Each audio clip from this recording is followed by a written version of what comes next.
सुहागन। बाहर फेरी वाला आया हुआ था, कई तरह के सामान लेकर। बिंदियाँ, कांच की चूड़ियाँ, रबड़ बैंड, हेयर बैंड, कंघी, कांच और भी बहुत सारे सामान थे। आस पड़ोस की औरतें उसे घेर कर खड़ी हुई थी। काफ़ी देर तक बाबा गेट पर अपनी लाठी टेक कर खड़े रहे। जैसे ही औरतों की भीड़ छटी, बाबा अपनी लाठी टेकते हुए फेरी वाले के पास पहुंच गए और फेरी पर सामान देखने लगे। शायद कुछ ढूंढ रहे थे। कभी सिर ऊंचा करके देखते तो कभी नीचे। जो देखना चाह रहे थे वह दिख नहीं रही थी। हैरान परेशान बाबा को फेरी वाले ने देखा तो पूछा, कुछ चाहिए था बाबा आपको? पर बाबा ने सुनकर अनसुना कर दिया। धीरे धीरे लाठी टेकते हुए फेरी के ही चक्कर लगाने लग गए। कहीं तो दिखे वह जो देखना चाहते हैं। फेरी वाले ने दोबारा पूछा, बाबा कुछ चाहिए था क्या? अब की बार बाबा ने फेरी वाले से कहा, हाँ बेटा। फेरी वाला बोला, क्या चाहिए था बताओ मुझे, मैं ढूंढ देता हूँ। बाबा ने कहा, मुझे है ना वह बिंदी चाहिए थी। बिंदियाँ क्यों चाहिए बाबा? फेरी वाले ने बाबा से पूछा। बाबा ने अम्मा की तरफ इशारा करते हुए बताया, अरे मेरी पत्नी के लिए चाहिए। बाबा का जवाब सुनकर फेरी वाला हंस दिया। पूछा, किस तरह की बिंदियाँ चाहिए? बाबा ने कहा, बड़ी बड़ी गोल बिंदियाँ चाहिए, बिल्कुल लाल रंग की। फेरी वाले ने बिंदियों का पैकेट निकाल कर दिया। ये देखो बाबा, ये वाली? अरे नहीं नहीं, ये वाली नहीं, बिल्कुल लाल सी। फेरी वाले ने वह पैकेट रखा और दूसरा पैकेट निकाल कर दिया। बाबा ये वाली? अरे तुझे समझ में नहीं आता क्या? बिल्कुल लाल लाल बिंदियाँ चाहिए। फेरी वाले ने सारे पैकेट निकाले और फेरी के एक तरफ फैला कर के रख दिए। आप खुद ही देख लो बाबा, कौन सी बिंदियाँ चाहिए।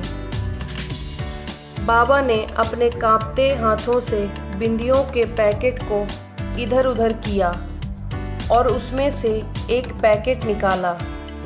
हाँ, ये वाली चाहिए। बाबा के हाथ में बिंदी का पैकेट देखकर फेरी वाला मुस्कुरा दिया। बाबा ने तो मेहरून रंग की बिंदी उठाई थी। कितने की है? फेरी वाले ने कहा, 10 रुपए की है बाबा। कीमत सुनकर बाबा का दिल बैठ गया, पर फिर बोले, ठीक है, अभी लेकर आता हूँ। बाबा लाठी टेकते हुए पलट कर जाने लगे कि घर में से बहू आती दिखी। उसे देखकर बाबा बोले, अरे बहू, ज़रा 10 रुपए तो देना, फेरी वाले को देने हैं। अब क्या खर्चा कर दिया आप लोगों ने? बहू ने लगभग चिल्लाते हुए कहा। अम्मा के लिए बिंदियाँ खरीदी थी, उसकी बिंदियाँ ख़त्म हो गई थी, कई बार बोल चुकी है। बाबा ने धीरे से कहा, बस आप लोगों को और कोई काम नहीं है, बेवजह का खर्चा कराते रहते हैं। 70 साल से ऊपर की हो चुकी हैं अम्मा, अभी भी क्या बिंदियाँ लगाएंगी? इस उम्र में भी ना जाने क्या क्या शौक़ हैं।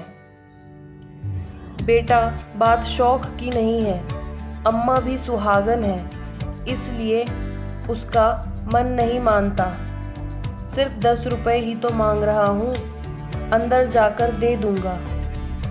बाबा ने धीरे से बहू को कहा, कहाँ से दे दोगे? वो जो पैसे दोगे वो भी तो मेरे पति की कमाई के हैं। मेरे पास कोई पैसे नहीं हैं, बहू ने गुस्से से कहा। इतना कहकर बहू बड़बड़ाती हुई अंदर आ गई। अम्मा ने अपनी खाट पर लेटे लेटे ही बाबा को इशारा किया। बाबा ने पलटकर बिंदी फेरी में वापस रख ली और लाठी टेकते हुए अम्मा के पास आकर बैठ गए। बाबा ने देखा अम्मा की आंखों में आंसू थे। माफ़ करना पार्वती, मैं तेरी छोटी सी इच्छा भी पूरी नहीं कर पाया। रहने दो जी, बेचारी बहू भी परेशान हो जाती होगी। क्यों दिल पर लेकर बैठे हो? बिंदी ही तो थी। हाँ, बिंदी ही तो थी, कौन सी हज़ारों रुपए की आ रही थी। बाबा ने व्यंग से हंसते हुए कहा। बिंदी ही तो लगानी है जी। एक काम करो, पूजा घर में से हिंगलू ले आओ, उसी से लगा देना, पर आज अपने हाथों से ही बिंदी लगा दो। बाबा ने अम्मा की बात सुनी और फिर लाठी टेकते हुए पूजा घर में गए। थोड़ी देर बाद बाबा हाथों में हिंगलू लिए अम्मा के पास पहुँचे। ओ पार्वती, उठो, मैं तुम्हें बिंदी लगा देता हूँ। पर अम्मा ने कोई हलचल न दिखाई। बाबा ने दोबारा कहा, पार्वती, ओ पार्वती, सो गई क्या? तेरी बड़ी इच्छा थी ना बड़ी सी लाल बिंदी लगाने की। ले देख, मैं हिंगलू ले आया हूँ, अब बड़ी सी लाल बिंदी लगा दूंगा। पर तू बैठ तो सही। पर अम्मा बिल्कुल शिथिल पड़ी हुई थी, शरीर में कोई हलचल नहीं थी।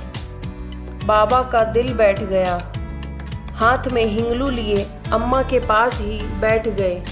आंखों में से झरझर आंसू बह रहे थे, पर कुछ बोल नहीं पा रहे थे। अम्मा जा चुकी थी हमेशा के लिए।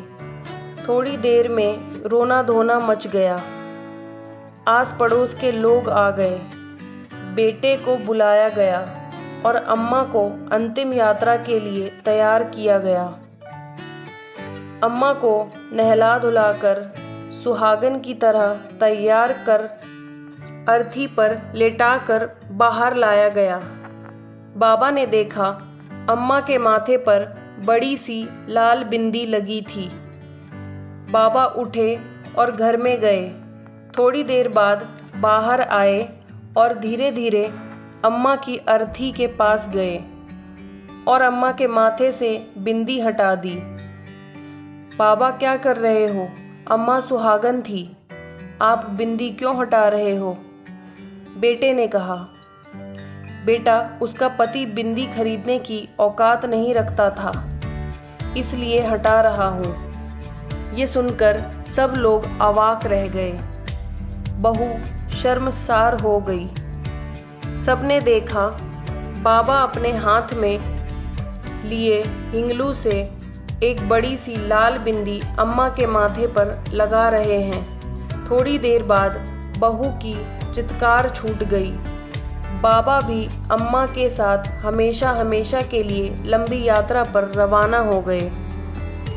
कहानी पसंद आई तो वीडियो को लाइक करें और अपने दोस्तों के साथ ज़रूर शेयर करें और ऐसी ही कहानियाँ सुनने के लिए चैनल को सब्सक्राइब करें। Thanks for watching.